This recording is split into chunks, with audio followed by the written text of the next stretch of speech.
Okay, part two. So, when we're talking about clear, your broadcast writing also should be readable in that it is typed in double spaced, 12-point font. We want indented paragraphs. And the one difference here that's bold faced for that reason, you want to write your spoken text in caps. And there's a historical reason for why that is. Usually, when it comes to capitalized letters, you have to think about the distance from the anchor to the teleprompter. The text is bigger, it's larger, it's usually easier to read from a distance. And so, when we're talking about spoken text that would be read aloud on air, you want that capitalized. So, when we're talking about clear, those would be a couple of other things I would want you to do. And you'll recall when I showed you the broadcast reader examples that there were stories there that had capitalized text because, as I said, the reader is usually something that is done live on camera, on air, and then there's a graphic over the shoulder of the anchor, and they're reading aloud the content of that story into the teleprompter. And so when it's spoken like that, you'll use capitalized text. So that's something to bear in mind that might be a little bit different than what you're used to. When we're emphasizing certain words or certain phrases, we want to underline it. And that goes back to that historical precedent that I just spoke of with the teleprompter.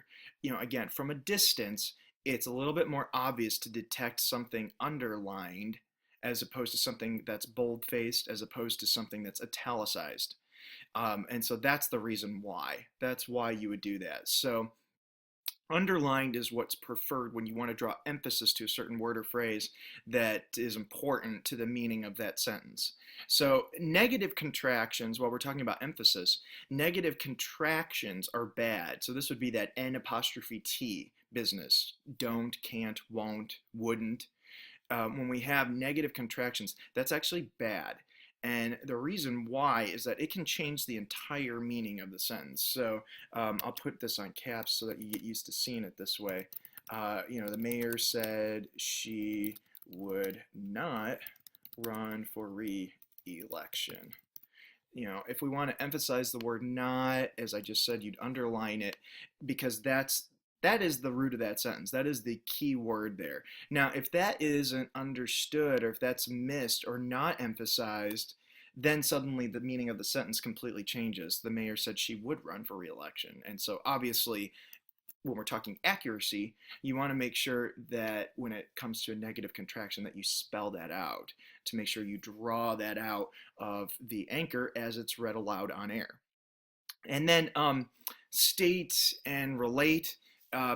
We've had this conversation a couple weeks ago, even this idea of, okay, how do we take difficult concepts that may not be easily grasped and make them a little bit more manageable to a receiving audience. So yeah, the national debt, I think we actually had that conversation in this class. When we were talking about storms, wind speed, we just had that massive hurricane that threatened the East Coast, Hurricane Joaquin, and the wind speeds of a hurricane. In order for it to be classified as a hurricane on the Saffir-Simpson scale, it has to be at least 75 miles per hour. And then the question becomes, all right, what does wind speed feel like when it's gusting like that? So, maybe one way you could do this to state and relate it, Joaquin, I forget exactly what the wind speed was, maximum sustained wind speed, but at one point it was a category 4 storm when it hit the Bahamas about a week and a half ago, I think.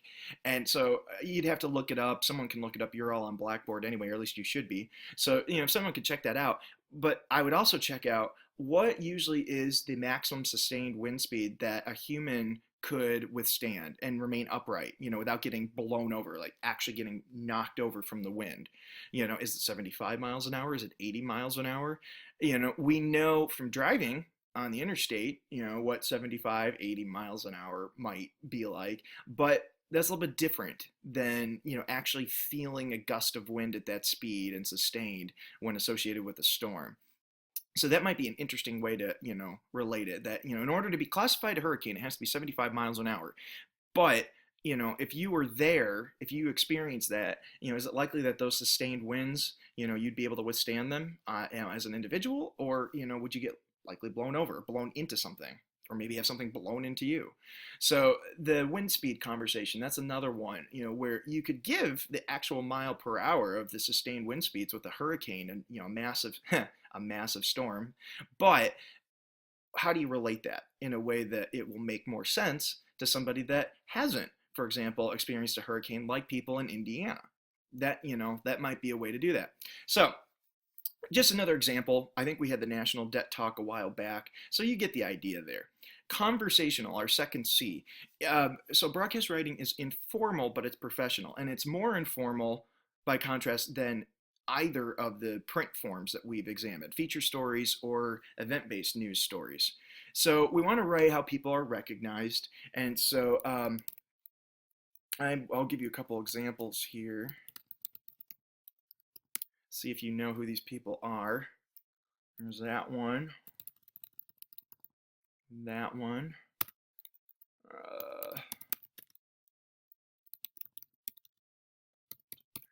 Yep, that one.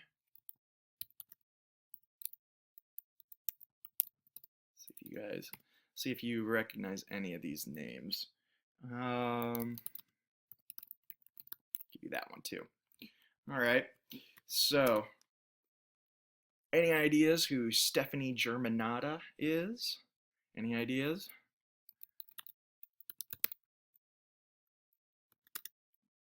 Curious if you knew that. Ben Haggerty.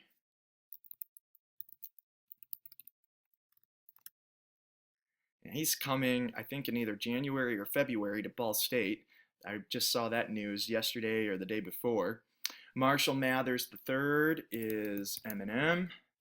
Now, Ted Kaczynski, boy, I mean, you get some bonus points there if you know who this guy is. He's known as the Unabomber out of Montana, and that was 1996. And David Berkowitz was son of Sam, a serial killer in New York in the 1970s. Well, you get the idea. The people have names and then they have stage names. So you want to write how people are recognized. And in general, we don't use middle names or initials, but a couple of more examples here. How people are recognized. Sarah Michelle Gellar, Michael J. Fox, Samuel L. Jackson. There we go.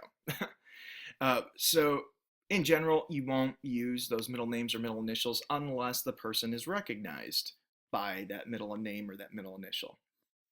On acronyms, we're only going to identify the acronym on the second time. So the first time we want to spell it out unless it is commonly understood. So for example, when we say FBI, most people know what that is, even if they don't know that FBI actually stands for Federal Bureau of Investigation. So there's one. There's one that most people will already understand. So there are some exceptions here where we will use the acronym on the first try. Now, one thing you should notice is the way that I formatted this. Take a look at FBI with the hyphens in there. There's a reason for that. What that does is that communicates to the anchor that those letters are meant to be read individually. FBI, not FB. Okay, that's not obviously how we recognize it. However, this one would be written this way without the hyphens because Mothers Against Drunk Driving is known as MADD. It's not MADD, it's MADD. That's how you understand and recognize that acronym. If you've never heard it before, well, now you know that that actually exists. Okay, so here I'm going to throw this one at you. National Collegiate Athletic Association. Okay, so, this would be one where I would pause, or I'd have Samantha maybe pause this. I want you to give this one a try for yourself.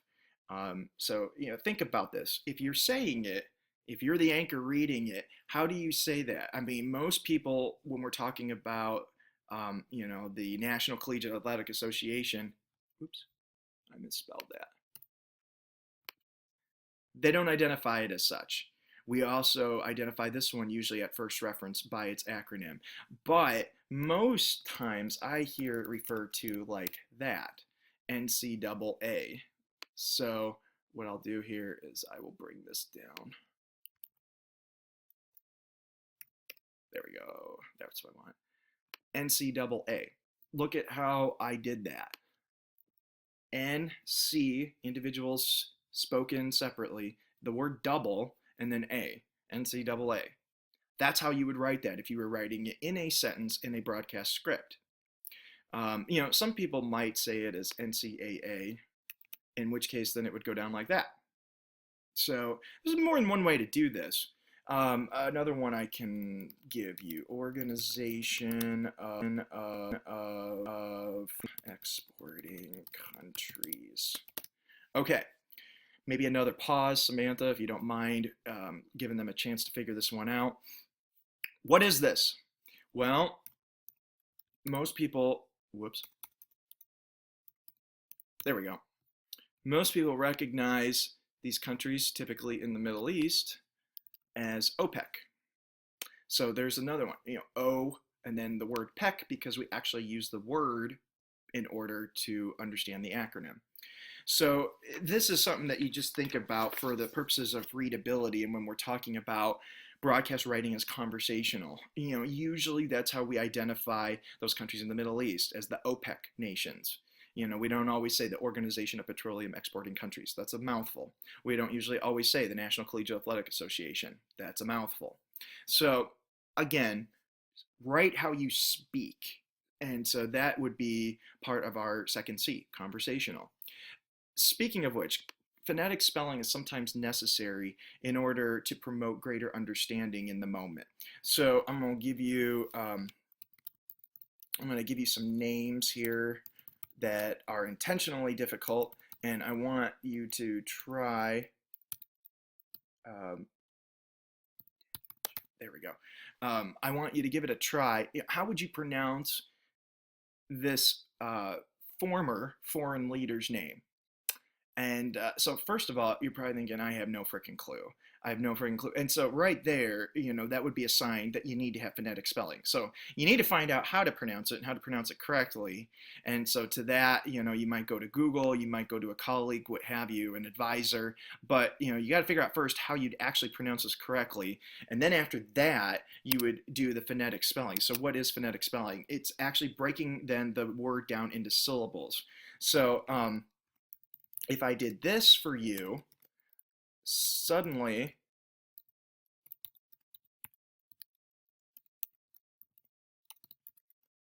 I bet you could pronounce it now. So if you gave it a try, I'm going to guess that if you pulled these syllables together, the phonetic spelling that I just gave you, I bet you'd be able to pronounce it or come pretty close. It's Mahmoud Ahmadinejad. That's the former Iranian leader. I don't think he's in power anymore, but this is, a good example for phonetic spelling, because this name was brought up a lot when I was in the newsroom, and so you've got to make sure that you provide phonetic spelling, because again, you want to try to get it right on the first try. That's what you're aiming for. So, another one, Kim Jong-un. The question here is, do you need the phonetic spelling? Kim Jong-un is the current ruler of North Korea, and the guy's my age. So you might need phonetic spelling there, you might not. It's a judgment call. Sometimes it doesn't have to be a long name that requires phonetic spelling, because you've got, now obviously because I drew out this example, that one is pronounced differently than the other. So when we're talking about this community in Ohio, which actually isn't too far from Muncie, I found out, it's Lima, Ohio. But if you're talking about the community in Peru, it's Lima. So I think you get the idea that sometimes phonetic spelling is necessary, especially if the pronunciation isn't obvious. And again, it's all because in the spirit of conversational broadcast reporting, we want to get it right on the first time possible. We want to get it right, we want to get it correct. And so phonetic spelling is one way to help us do that. So this will be the end of part 2, and then in part 3, we'll pick up with concise and move forward with our 5